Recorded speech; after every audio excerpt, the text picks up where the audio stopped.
Anyway, Fantastic Four rumors. I've got a whippersnipper, but it's also a laser.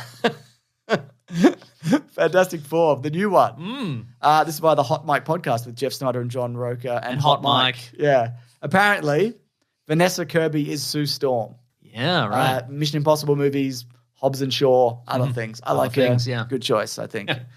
Yeah, Jason Statham's big sister in Hobbs and Shaw. Yeah, that's right. They said that they thought that Jack Quaid was playing Johnny Storm because they heard the initials JQ. Jack Quaid has come out and said, from The Boys, and come out, and Oppenheimer, he's come out and said... And Star Trek. Yeah. Said that he's... And Auntie Donna. And Auntie Donna in that one skit. He said that, and the new Superman show. Yeah. Said that, no, he's not playing Johnny Storm, but then he said here's where you donate to the Strike Fund or whatever. Oh, yeah, nice. But apparently the actor is Joseph Quinn. He's from Stranger Things. So, he's Eddie, right? He's Eddie, yeah, so I don't mind that either. I've seen people very down on that. They're like, oh, this guy, this Uggo. You seen him? He's not blonde. Right? He's my handsome, image. isn't he? I mean, if you put him in like a loose 80s Metallica t-shirt and a wig, then that's not what Johnny Storm looks like. As much. But no, I think he could definitely do it. Adam Driver is apparently unlikely for Mr. Fantastic because he didn't connect with the script, but it's said that Matt Smith is in. You're just going to have to get him away from the Morbius universe. You're going to have to pay him a lot of money. That's right. Not to reprise the character of Milo. Yeah, that's right. Milo Morbius. Morbius's brother. That's good stuff. So if all of that is true. Yeah. Also, who's the guy from The Bear they think might be the Thing? Not the Bear. Eben Moss Backrack. Yeah, he was in Andor as well. And was he? He was Micro in The Punisher. Oh, was he? Okay, cool. He might be the Thing, and he's great. So I have no problem. That works for me. That's great. Yeah. But none of these are locked in. So. And also none of these are Dennis Reynolds from Always Sunny. No, none of them are. Which I still would love. I watched all of that, the new series. Oh, season 16? Yeah, is that what it is? Finally, yeah. Still good? It is. It's on the 8, unfortunately. Okay, right. But yeah, consistently good and terrible as a show.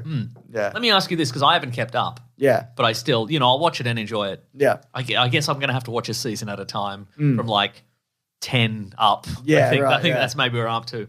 I watched I think it was a Captain Midnight video on Always Sunny. Yeah. Apparently Charlie Day never wanted to switch out from 4:3 aspect ratio and standard definition. Okay. And now they're in, modern framing and what was his reasoning HD, for that? because it just looks better as like a bad sitcom. Yeah, like okay, it's kind of enough, it looks grubbier. Yeah. and it it's not meant to be a show. It's not meant to look good. It's not meant to look like a movie. Yeah, I mean, and it doesn't. It still doesn't look okay. good. Good, as a show, right. But it's not 4:3. Yeah, right. Because, I mean, you obviously know that, but yeah, it's been going since 2005.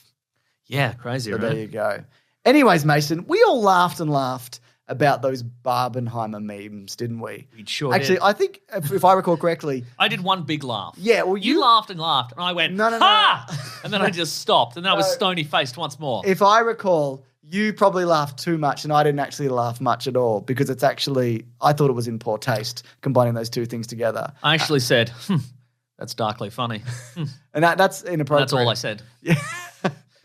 Well, the Japanese thought what you think is inappropriate, Mason. Well, I think lumping all the Japanese together into one is inappropriate. So I'm sure some Japanese people thought it was fine. Well, I don't know about that, Mason, because I would never assume to speak on behalf of all Japanese people. Ah, damn it. Unlike the thing I just did. Anyways, here's the news. Okay. Japan's Barbie Twitter account responded to how the US Barbie accounts were supporting the memes of the mashup between films. So this featured images like Barbie smiling next to a nuclear explosion from the Oppenheimer promotional material. So basically, they those memes were circulating officially through Warner Brothers, like they'd retweet a thing where Margot Robbie's propped up on the shoulder of, Oppenheimer and whatever. Anyway, they said, we consider it extremely regrettable that the official account of the American headquarters for the movie Barbie reacted to the social media posting of Barbenheimer fans. We take this situation very seriously. We're asking the US headquarters to take appropriate action. We apologize to those who were offended by the series of inconsiderate reactions. That's why Warner Brothers Japan. Now, Warner Brothers America have since come out and apologized for that.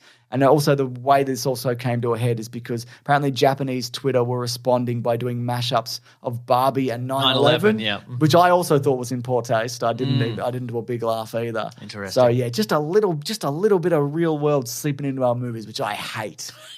Keep politics out of movies, That's Mason. right. You know? Stick to your Star Wars where there's no politics. That's what I say. Exactly, yeah. That's right.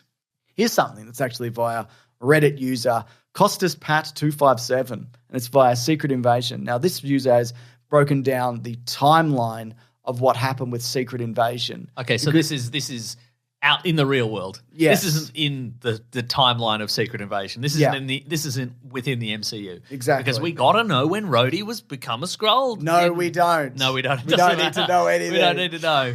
I also love, like, just as a side note, I love that the director came out and was like, well, he became a Skrull here. But then he also is like, but we'll see how we go, won't we? Yeah. So nobody knows. No, absolutely they don't. Yeah. Rhodey became a Skrull at precisely the point where it means people won't be mad at us. Right there. The sweet spot. So apparently, Also, you know what's going to happen? what's happening? I'll tell you what we're going to do. What are we also, gonna do? spoilers for Secret Invasion if you haven't seen it, but who cares? Don't worry. I reckon even if Rhodey was turned into a Skrull after Civil War, so Infinity War and Endgame, he was a Skrull, and real Rhodey was in the basement or whatever. I reckon they'll just go the thing with it's a memory link. The memory thing with the lights, it was a memory link, so I'd be like, man, I do remember it. Yeah. I actually do. I wasn't there, but I do remember. I remember Tony Stark's funeral. Yeah, that's right. Yeah. It's pretty cool. Yeah. It's cool as hell. Yeah, I went, I'm the Iron Man guy now. Yeah, that's right. I got the Iron Man suit in my car. It's cool as hell. Anybody want to see it? Oh, you're all gods and whatever. I mean, I would. Yeah, I would see it But too. if I was in the MCU, I wouldn't want to see it. I'd be like, no, thank you. Interesting. There's probably more interesting things happening anywhere else. Also, I think calling it War Machine is in kind of poor taste. I agree. And I don't it's darkly comic in a way, and I'm like, it's Oh, darkly yeah, comic. no, I can see that. I just find it in poor taste. Anyway, so it seems as if, and I didn't realize this, but showrunners were switched. So Kyle Bradsheet. Great name. First of all, great name. I agree. He wrote on Mr. Robot. He was switched out, it seems, for Brian Tucker, who wrote on movies such as Broken City with Mark Wahlberg and Russell Crowe from 2013. Okay. I haven't seen that movie. I don't know anything about it. But apparently he had to rewrite most of this series in 3 months. And then they had to reshoot it in 4 months. Okay. But Samuel L. and you can tell watching it because it's a fucking mess. And Samuel L. Jackson was only shooting his scenes for 3 weeks of those 4 months. Oh, wow. So might be why that this is the way it is, and it cost $212 million or whatever it was, which you could have made 2 Oppenheimers for. Yeah. Yeah. And I would have been I'd love a sequel to Oppenheimer. Yeah, you would.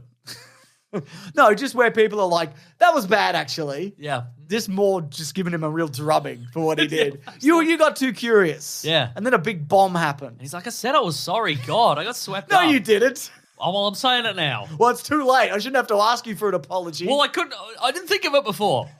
I didn't think to apologize You didn't before. think of an apology. No. For the nuclear bomb. I thought That didn't come into your mind. I thought it'd be smaller. Or really big. And then I wouldn't have to apologize to anybody. So just did that spot. Yeah. That sweet spot of... Sorry, it was perfect. Sorry, my bomb was a Goldilocks. It was just right. Sorry. You know what? I'm not sorry anymore. No, I know. Sorry I saved the world, according to some people. Sorry. So, anyways, I guess off the back of... I had some doubt. Now I don't have any doubt. Yeah, because proven you've that been to so me. mean. This debate went my way, so Yeah. I'm right. That's right.